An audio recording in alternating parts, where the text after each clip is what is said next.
Hello everyone, myself Bushra Fatma, Assistant Professor, School of Architecture at Calcutta University. Today we will start our new topic in building economics, comes under your neighborhood module. The objective of this lecture is to understand the meaning of building economics, to study the life cycle of building, to study the issues and challenges associated with building projects. So, the nature and scope of building economics. As you see in this, there is activities and the products. Both are interlinked with the construction industry. In activities, there is installation, construction, planning, designing, repair and maintenance, and demolition. And in products, there is roads, harbors, railways, sewers, pipelines, electrical, building, and specialized trade. So they both are covered under design, supervision, and management. So the nature and scope of building economics is that it is a branch of general economics. It consists of the application of techniques and expertise of economics to the study of the construction firm, the construction process, and the construction industry. To understand the scope of subject, it is necessary firstly to know what economic is about. As I said before in earlier slide, what is building economics, and secondly to ascertain why the construction industry deserve a special branch of the subject to itself.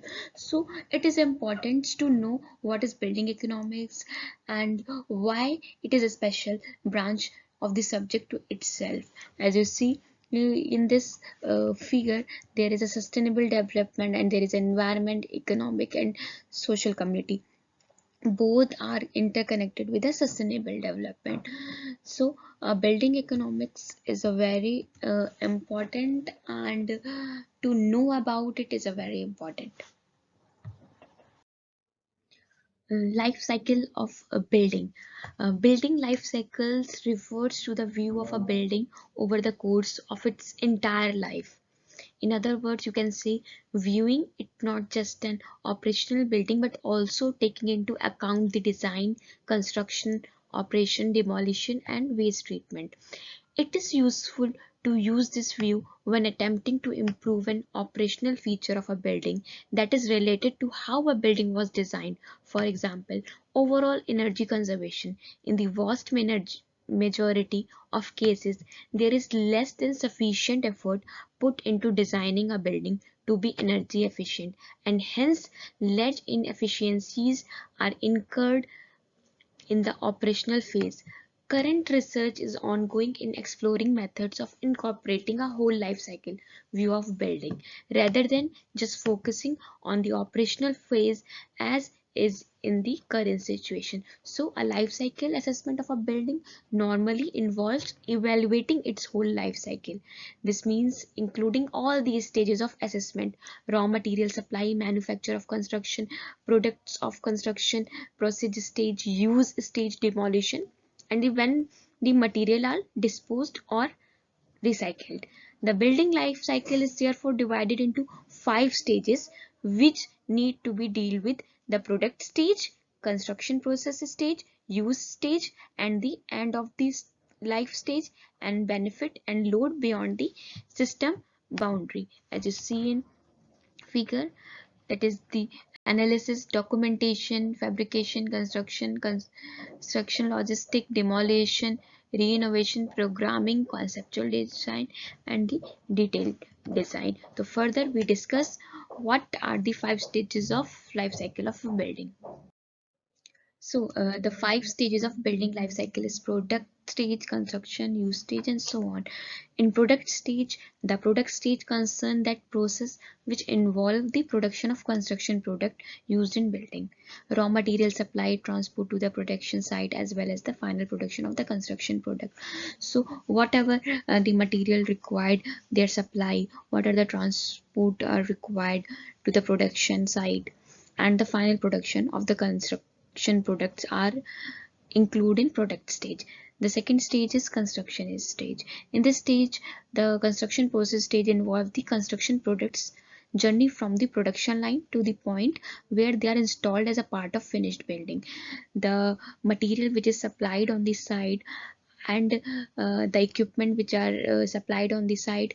So when they are installed and finish the building, so installation and is a part of the construction, transport from the manufacturer to the construction site, as well as an installation in the building.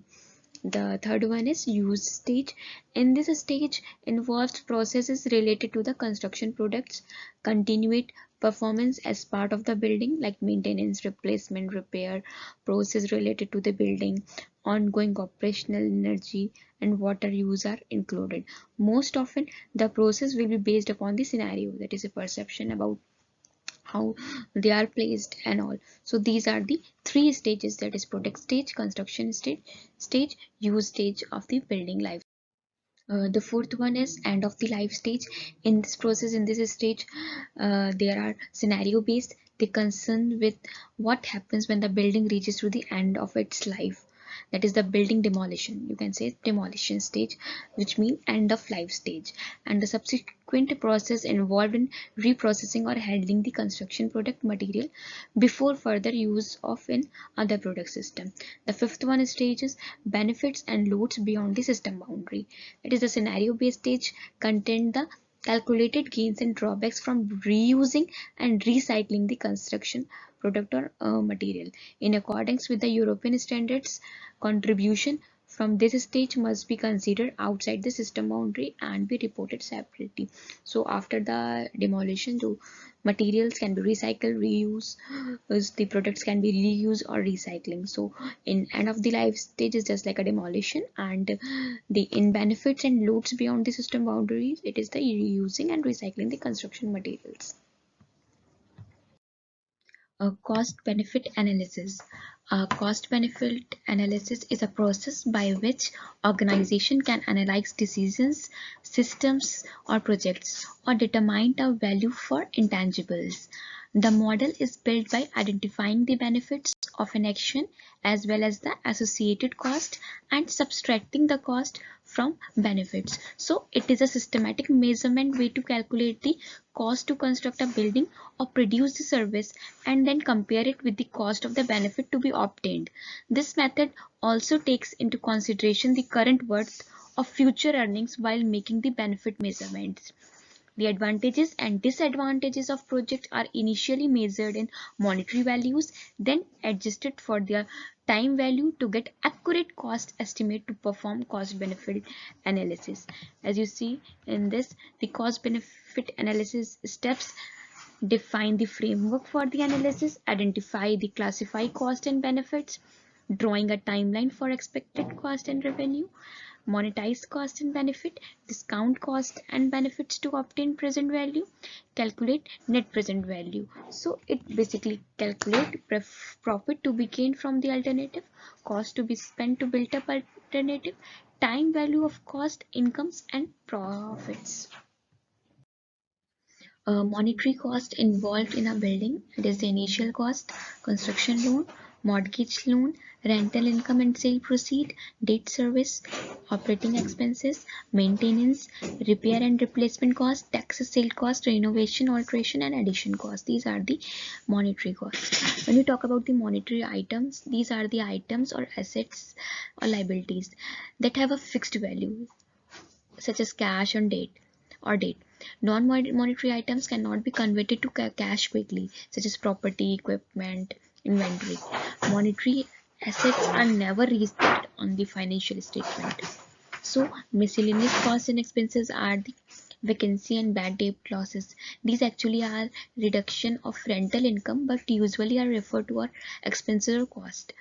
Contingency allowance, allowances for unforeseen expenses, damage, legal bills and he like should be included either as per a square meter figure or as per the percentage of rental income. Demolition costs involve the cost of tearing down the building if it must be removed and of hauling away. So these are the monetary cost or miscellaneous costs and expenses in a building. So these are the monetary benefits derived from a building, in which the economic equivalent of intangible value of occupying and enjoying a building. Indirect income benefits derived from a production of other amenities on the premises. Direct money payments in the form of the rent or lease or the sale prices. Here we are primarily concerned with the question of how the different forms of revenues or benefits can be predicted and estimated, how they relate to initial and long-term cost, and how these estimates relate to architectural design decisions.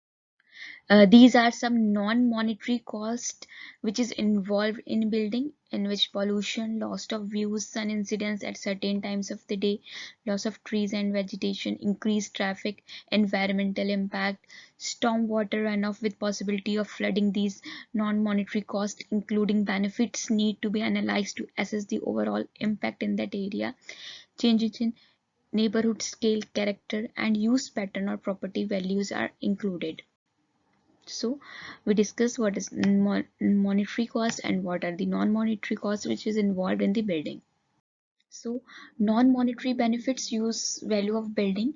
In this, when an owner occupies and uses a building either for residential purpose or to house the operations of a business, there is no cash transaction involved in doing so. The enjoyment of the building, even the image or prestige benefit to corporation for new impressive corporate quarters is to a large extent and intangible. How then can the value of such occupancy and use to be determined? The economic answer to this is somewhat the value is precisely what the owner would be willing to pay for the use and enjoyment of the building with the same feature on the rental market, which is presumably equivalent to what he or she was willing to pay in terms of present worth, equity investment, and ongoing mortgage payments when the decision was made to build in the first place. Issues and challenges associated with buildings projects. There are a number of common obstacles to in project completion that the project manager is expected to work out in order to keep construction on track. That is undefined goals, scope changes, inadequately skill, lack of accountability, improper risk management, poor communication, impossible deadlines, delays, project quality issue. So the project manager begins by creating and evaluating a business case to determine project feasibility. Along with the stakeholder, a project charter or project initiative document is developed. Planning includes creating a map for everyone to follow. The PM creates a formal document called a project management plan that guides execution and control of the project. It includes the scope, cost, schedule, baseline, as well as scope statement and documentation. The objectives, deliverables, and key milestones are listed within this document. This is project management plan. Further, we discuss the stages of project management also. Cost overrides, a cost overrun, also known as cost increase or a budget overrun. It involves unexpected incurred cost when the costs are in excess of budgeted amounts due to the underestimation of the actual cost during budgeting. They are known by these terms. Time issues that affect construction often lead to delay to completion of the project. This issue is closely related to cost overrides because extension of project completion time in most cases leads to incurrence of extra cost. One of the leading cause of time issue in construction project is untimely delivery of equipment and materials by supplier.